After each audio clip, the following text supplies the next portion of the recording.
अस्सलाम वालेकुम नाज़रीन, मैं आपका मेज़बान Mohammad Ibrahim IB express news में आपका खैर मकदम करता हूँ। ज़िले संगारेड्डी के शहर सदाशिवपेट में 78वां 15 अगस्त के मौके पर सर्किल इंस्पेक्टर महेश गौड़ की सदारत में पुलिस स्टेशन में परचम कुशाई की गई।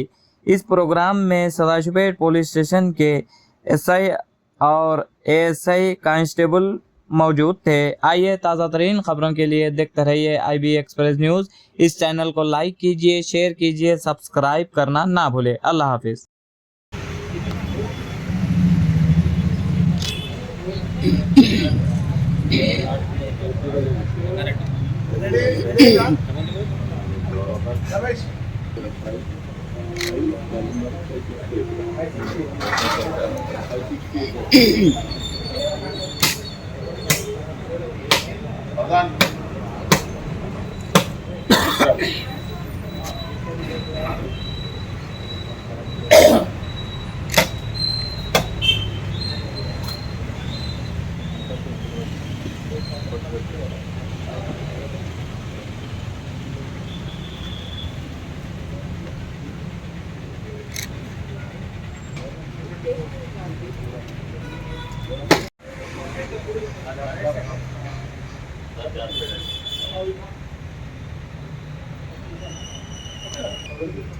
और सावधान।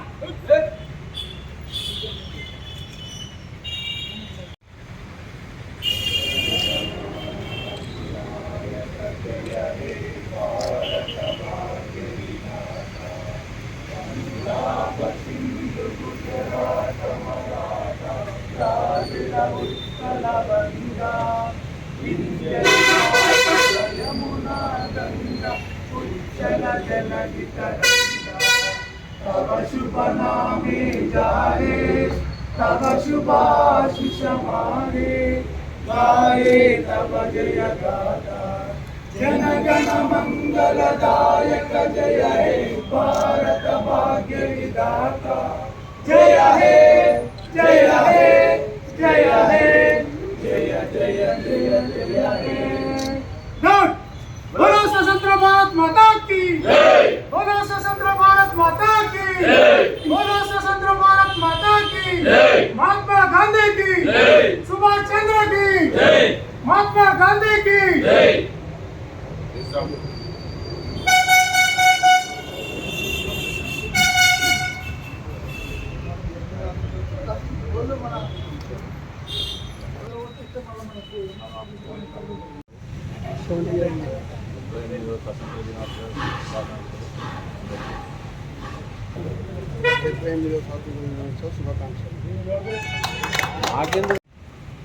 స్వతంత్ర దినోత్సవాన్ని జరుపుకుంటున్నాం. మన దేశం గురించి ఎంతో మంది పోరాడితే కానీ మనకు ఈ స్వతంత్రం రాలేదు.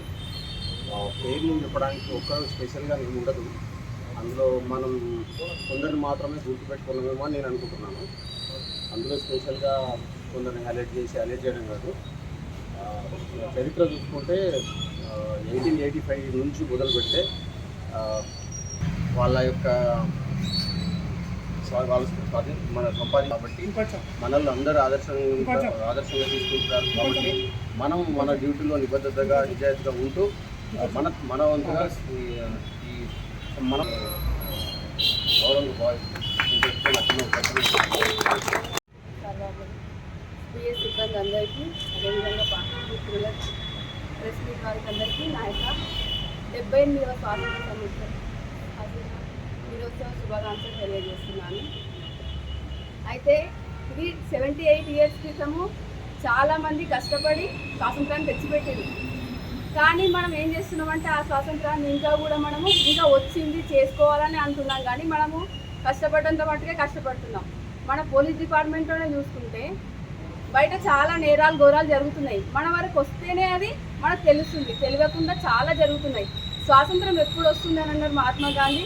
ఒక స్త్రీ అర్ధరాత్రి కూడా 12 గంటలకు ఏ భయం లేకుండా తిరిగినప్పుడే స్వాతంత్రం వస్తుంది అన్నారు.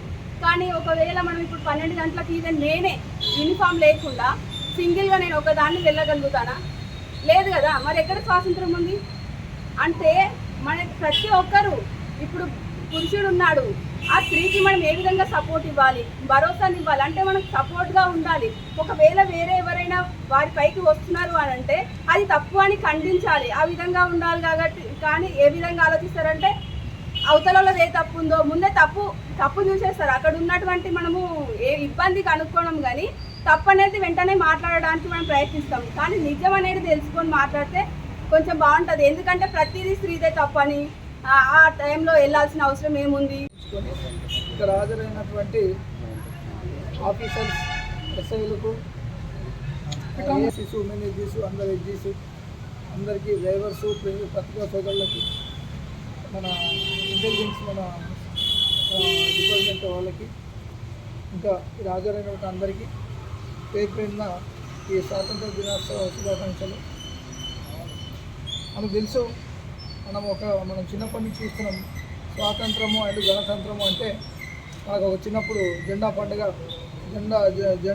పండుగ అని మనకు చిన్నప్పటి నుంచి తెలుసు. దాన్ని పొద్దున్నే లేస్తాం, రెడీ అవుతాం. అప్పటికి ముందు ఆటలాడినవి ఉంటాయి, ప్రైజులు ఉంటాయి, స్వీట్స్ ఉంటాయని మన వాళ్ళకి తెలుసు. అంటే మన చిన్న వయసులో అది తెలుసు. జనరల్గా జెండా పండుగ అంటే ఒక పండుగ 2 ఉంటాయి అన్నట్టు తెలుసు. దాంట్లో ప్రైజులు ఇస్తారని, చాక్లెట్స్ ఇస్తారని తెలుసు. కానీ ఆ వయసులో దీన్ని ఎన్నుకున్న అంతరార్థం ఏంటి, అసలు ఎందుకు ఈ పండుగ జరుపుకుంటున్నాం అనేది ఆ వయసులో మనకు తెలియదు. అంటే మామూలుగా జనరల్ స్పీచ్ ఇస్తుంటాం. కానీ మనకు ఇప్పుడు ఎప్పుడైతే 10వ తరగతి దాటి నుంచి 12వ తరగతి ఎప్పుడైతే పుస్తకాల్లో చరిత్ర గురించి ఎప్పుడైతే అవగాహనకు వస్తుందో అప్పుడు మనకి దీని వెనుక ఇది ఓన్లీ జెండా పండుగ కాదు, ఇది కొంతమంది వేలాది మంది జనాల, వేలాది మంది నాయకుల, దేశభక్తుల ప్రాణత్యాగం అని అప్పుడు మనకు అర్థమవుతుంది. ఇంకా డెప్త్గా పోతే ఇంకా ఒక్కొక్క చరిత్ర, ఒక్కొక్కరు ఏ విధంగా ఈ స్వాతంత్రం కోసమే ప్రాణత్యాగాలు చేసి కుటుంబాన్ని లెక్క చేయకుండా, పిల్లల్ని లెక్క చేయకుండా దేశభక్తి కోసం తమ ప్రాణాలని సమర్పించారు అనేది కొంతమంది చరిత్ర అవుతుంటే తెలుస్తుంది. అంటే మనకు ఒక విపన్ కాలం నుంచి కంటే ముందు కట్టెల కాలం నుంచి, మన గుడిసెల కాలం నుంచి, కత్తుల కాలం నుంచి స్టార్ట్ అయింది.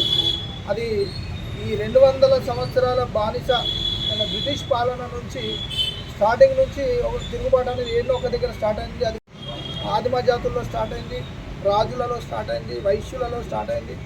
ఒక్కొక్క దగ్గర ఏదో ఒక దగ్గర అల్లూరు సీతారామరాజు తీసుకుంటే ఆదిమవాసులు, అది అక్కడ స్టార్ట్ అయింది.